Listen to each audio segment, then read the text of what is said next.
बच्चों, हमारा द्वितीय प्रश्न पत्र है भारतीय राजनीतिक विचारक। और भारतीय राजनीतिक विचारक में हम प्राचीन भारत से लेकर के आधुनिक भारत तक के राजनीतिक विचारकों का अध्ययन करते हैं।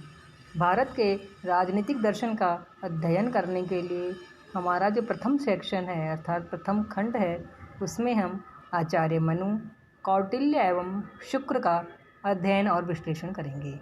सबसे पहले हम आचार्य मनु का अध्ययन करते हैं, जिन्हें हम मानव धर्मशास्त्र का प्रणेता अथवा मनुस्मृति का रचनाकार भी माना जाता है। आचार्य मनु ने मनुस्मृति के अध्याय 7 में राजधर्म के सिद्धांतों की विवेचना की है। इसके अतिरिक्त उनके द्वारा बनाए गए सामाजिक आर्थिक नियम, राजनीतिक नियम, राजधर्म के विचार, राजपद की उत्पत्ति आदि अनेकानेक विचार हम पढ़ेंगे।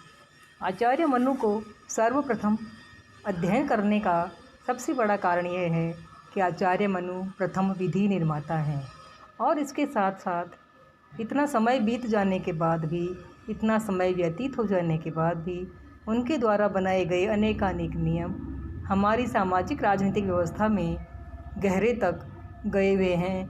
आज भी बड़े आदर के साथ उनके नियमों का पालन हमारे ग्रामीण समाज के या आधुनिक समाज के लोग किया करते हैं। अतः हम आज पढ़ेंगे आचार्य मनु के द्वारा दिए गए राजनीतिक विचार। इसमें सबसे पहले है राज्य की उत्पत्ति। आचार्य मनु ने मनुस्मृति के अध्याय 7 में राजधर्म के सभी सिद्धांतों का पालन किया है। मनु कहते हैं कि जब ब्रह्मा ने सृष्टि का निर्माण किया तो उसमें चारों ओर अराजकता की स्थिति व्याप्त हो गई। चारों ओर भय का वातावरण था और मत्स्य न्याय का प्रचलन था, अर्थात जल में जैसे बड़ी मछली छोटी मछली को निगल जाती है, वैसे ही बलवान लोग दुर्बलों का शोषण कर रहे थे। इस प्रकार चारों ओर हिंसा का वातावरण था। अतः ऐसी स्थिति में इस सृष्टि को बचाने के लिए और उसके संचालन के लिए ब्रह्मा ने राजा को बनाया। दूसरा पॉइंट है राजा की उत्पत्ति। मनु कहते हैं कि ईश्वर ने समस्त संसार की रक्षा के लिए 8 लोकपालों वायु, वरुण, सूर्य, चंद्र, अग्नि, कुबेर, इंद्र तथा यम के सर्वोत्तम अंशों को लेकर के राजा की सृष्टि की। अतः उसमें दैवीय गुणों का आविर्भाव हुआ, इसलिए वह ईश्वर का अवतार है।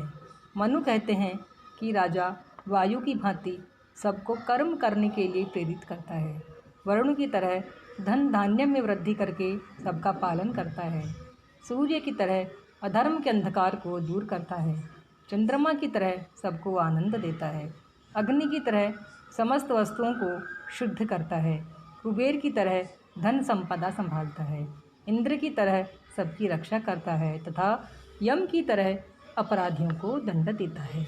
उसके बाद है राजा की स्थिति।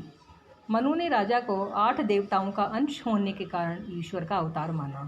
वह कहता है कि इसलिए राजा का पद परम पवित्र है। यदि ऐसा राजा बालक हो तो भी जनता को उसकी अवज्ञा करने का अधिकार नहीं है।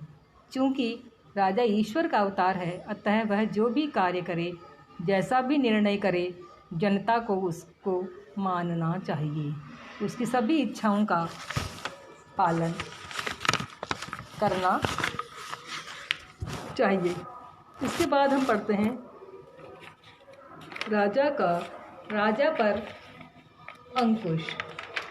इतना सब होने के बाद भी मनु का राजा निरंकुश नहीं है, क्योंकि वह धर्म के अधीन है। वह अपनी इच्छा अनुसार कानून नहीं बना सकता, बल्कि उसका कार्य तो ऋषियों मुनियों द्वारा बनाए गए कानूनों को लागू करना है। राजा तो इन नियमों व कानूनों में कोई परिवर्तन या संशोधन भी नहीं कर सकता। इसके अतिरिक्त मनु कहते हैं कि जिस अपराध के लिए साधारण व्यक्ति को 1 पण का दंड निर्धारित है, तो राजा को उसके लिए सहस्र पण का दंड मिलेगा। अब है राजा की योग्यताएं। मनु का यह मानना है कि प्रत्येक व्यक्ति में राजा बनने की योग्यता नहीं होती है, अतः मनु सामान्य व्यक्ति को राजपद का अधिकारी नहीं मानता। वह कहता है कि प्रतिदिन उठकर ब्राह्मणों, ऋषियों और मुनियों की उसे सेवा करनी चाहिए। उसे विनम्र, विवेकी, सत्यभाषी, जितेंद्रिय होना चाहिए। साम, दान, भेद व दंड सभी उपायों द्वारा राज्य की सीमाओं और श्री की रक्षा करनी चाहिए। राजा को सिंह की भांति पराक्रमी, भेड़े की भांति शत्रु दमन, खरगोश की भांति शत्रु के घेरे से निकल भागने की क्षमता तथा बगुले की भांति प्रयोजनों की चिंता करने वाला होना चाहिए। यहाँ मनु मैकियावेली की लॉयन एंड फॉक्स थ्योरी के समीप आ जाते हैं। अब है राजा के कार्य। मनु ने अपने ग्रंथ मानव धर्मशास्त्र में राजा की निम्न कर्तव्य और शक्तियाँ बताई हैं।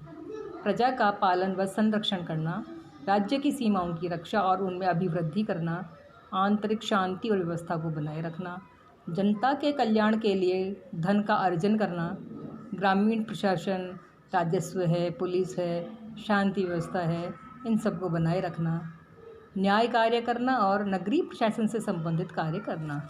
इस तरह मनु ने राजा के बारे में एक विस्तृत रूपरेखा दी है और वो उन समस्त बातों का भी उल्लेख करता है जिसके अनुसार राजा को अपनी निरंतर दिनचर्या जीनी चाहिए। धन्यवाद बच्चों।